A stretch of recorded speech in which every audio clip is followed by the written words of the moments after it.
국어교사 김영입니다. 오늘도 멋진 국어교사 윤재호 선생님과 함께하고 있는데요. 감사합니다. 지금도 멋지고 앞으로도 멋져보도록 하겠습니다. 네, 국어교사 윤재호입니다.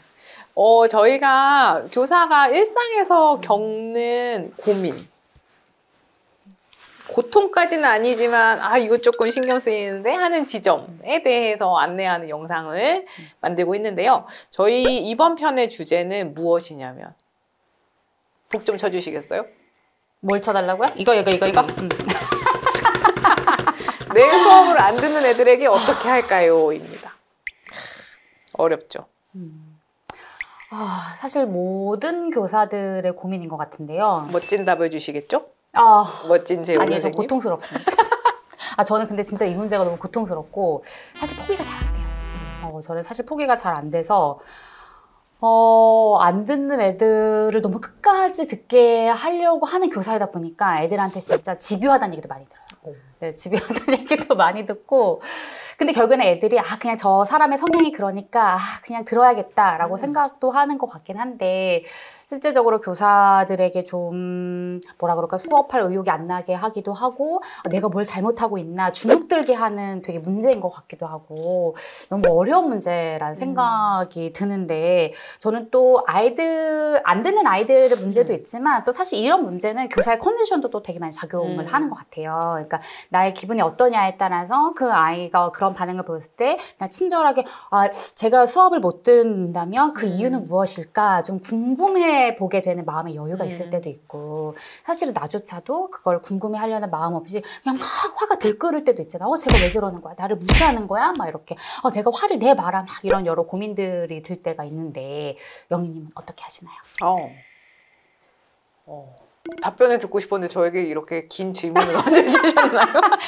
근데 그러면은 제가 지금 현재 그냥 저의 결론은 일단은 저는 계속 깨우긴 하는데 왜냐면 이게 저는 그 학생과의 관계도 있지만 다른 아이들도 그 아이와 저의 관계를 보고 있잖아요. 그래서 저는 그래서 이 아이에게 내가 너를 포기하지 않았고 나는 계속 너와 같이 공부하고 싶고 그런 시그널을 보내는 게 되게 중요하다는 생각을 하는 거예요.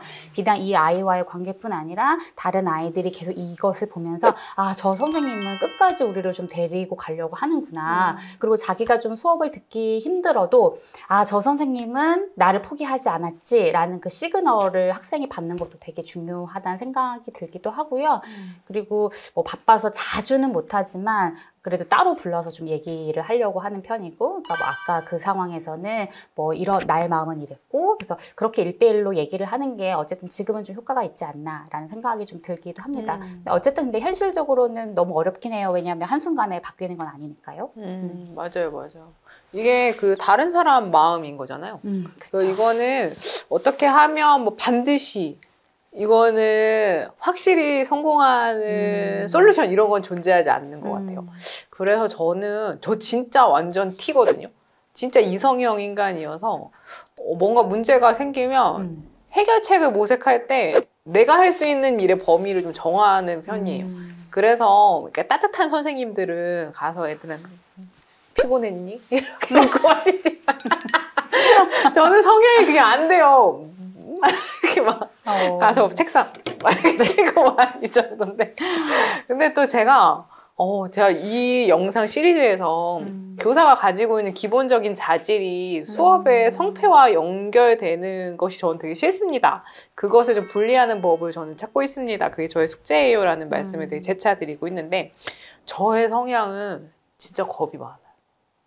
그래서 T인데 그렇게 겁도 많아서 겁이 많은 T. 떨고 있는 T.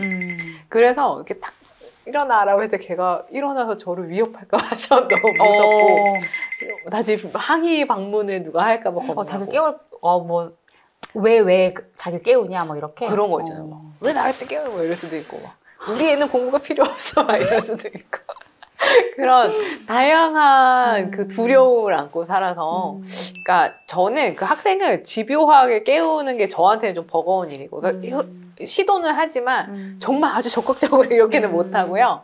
너를 깨우고 말겠어 막 이런 거는 잘 못하고 그 안에서 내가 훼손되지 않고 이 수업을 귀하다고 사람들이 여기게 하는 방법은 뭘까라고 생각을 했을 때 저는 그 교사가 이 시간을 아무리 중요하게 여겨도 그게 애들한테 그 마음이 정확하게 전달되는 거 내가 마음속에 이 시간이 나한테 너무 귀해라고 아무리 생각을 해도 전 전달되지 않는다고 보고 저는 교사의 시간 관리 교사가 이 시간에 되게 중요하게 여기고 있다는 거 애들한테 가장 확실하게 인지시키는 건 제가 시간을 진짜 잘 지키는 거라고 생각해서 저는 쉬는 시간에 교실에 가 있어요.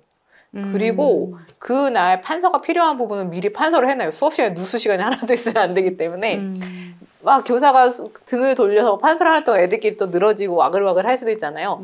미리 그러니까 중간중간 하는 짧은 판서도 있지만 미리 수업에 얼개를 써놓는다거나 긴 판서 내용이 있다거나 하면 그걸 미리 다 세팅을 해놓고 수업 정시간 바로 시작하거든요. 그런데 그렇게 했을 때 애들이 제가 이 시간을 되게 중요하게 여긴다라는 걸 인식을 해서 전보다 덜 함부로 한다라는 느낌이 있었어요. 그리고 저 스스로도 약간 마음이 강해지는 거 있잖아요. 내가 이 수업을 충실하게 준비하는 걸 보여주려고 쉬는 시간에까지 와서 하는데 네가 감히 엎드려 있다고? 이런 마음이 있어서 애를 깨울 때 제가 좀 당당해지는 느낌이죠. 애를 깨울 때 약간 망설이게 되는 포인트가 이거잖아요. 내 수업이 쟤한테 안 중요할지도 모르잖아. 제가 내 수업이 별로라고 느낄 수도 있잖아. 때문에 저는 약간 망설이게 되거든요. 뭔가 자신 있게 깨우게 이게 잘 안 돼서. 그런데 내가 이거 되게 귀하게 여기고 있다라는 거를 인지할 만한 걸 말을 해놓고 나니 제가 좀 편한 마음으로 너 힘든 일은 못하고 일어나 이런 말을 할 수 있게 되었습니다. 맞아요. 저도 아까 이제 나를 포기하지 않았다라는 그 마음을 아이들이 느끼는 게 중요하다고 생각하는 것처럼 영희님도 내가 수업을 대하는 그 태도가 아이들한테 먹히는 거잖아요. 그러니까 내용도 중요하긴 하지만 내가 나의 것을 되게 소중히 여기는 태도가 아이들에게 도대체 뭐가 있길래 저렇게 선생님이 이것을 저렇게 애지중지할까. 자기 쉬는 시간도 있는데 이렇게 1, 2분씩 먼저 들어와서 준비할 만큼 그런 태도도 너무 중요하다는 생각이 들고 저는 또 하나는 사실은 뭐 저도 그 아이가 힘들지만 사실은 아이들도 자기와 안 맞는 교사를 계속 만나는 관계를 계속 만들어가는 거잖아요. 제 선생과 안 맞는 학생이 있다고요? 맞습니다. 맞는 학생 손에 꼽을 수 있어요. 네, 그래서 그냥 저도 아까 영희님이 얘기하신 것처럼 내가 쟤를 깨울 만한 수업을 하고 있나?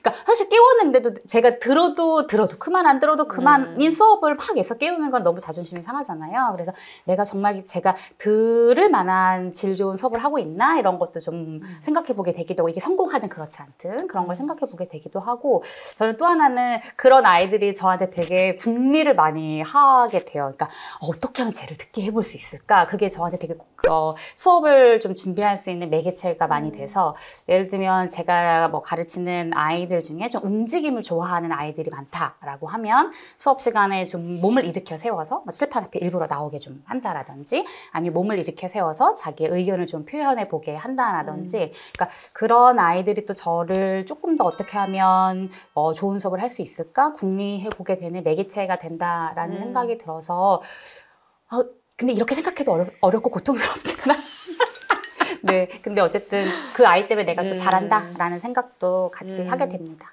맞습니다. 제가 아까 그 힘들어하는 아이에 가서 또 어제 못 잤니? 이렇게 따뜻하게 말하지 않는다고 해서 또 진영이 인성논란이 일어날까 봐 첨언을 하자면 또 겁이 많으니까 첨언해야죠. 본인은 오해받으면 안 되니까.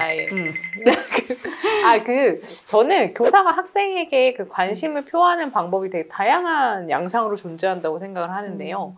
저는 그 친구들이 참여할 수 있는 활동, 질문, 자료를 수업에 배치하는 게 저가 그 친구들을 향해 초대하는 마음을 보내는 방식이에요. 그래서 저처럼 막 성격이 모래알 같아서 얘를 따뜻하게 막 부어내고 못하겠다라고 생각하시는 분은 수업 설계를 할 때 얘네가 발을 디딜 수 있는 공간이 있었나를 생각해 보시는 것도 저는 도움이 된다. 그러면 얘가 모르겠어요 라고 이야기를 했을 때 이거는 할 수 있지 않아 라고 말을 할 수 있어서 저희가 또 전화에서 보편적 학습 설계 이야기도 한번 했거든요. 문자 언어 외에 저는 동영상 QR코드를 넣거나 등등등의 배치를 좀 많이 해놓는 편이에요. 문자 외에 영상, 이미지, 등등등을 담아놓는 편인데 그러면 수업을 안 듣는 애들을 부를 때 이거 한번 해보자라고 제가 짚을 수 있어서 그게 참 좋습니다. 네, 사실은 되게 쉽지 않은 주제였는데요. 저희도 같이 또 얘기하면서 고민이 좀 풀어지기도 한 것 같고 또 좀 속 시원한 마음이 들기도 하고요. 하지만 계속 같이 고민해 보도록 하겠습니다. 맞아요. 저희에겐 맥주가 있으니까요. 네, 그럼 이번 화는 이렇게 마무리할까요? 네, 좋습니다. 네. 안녕.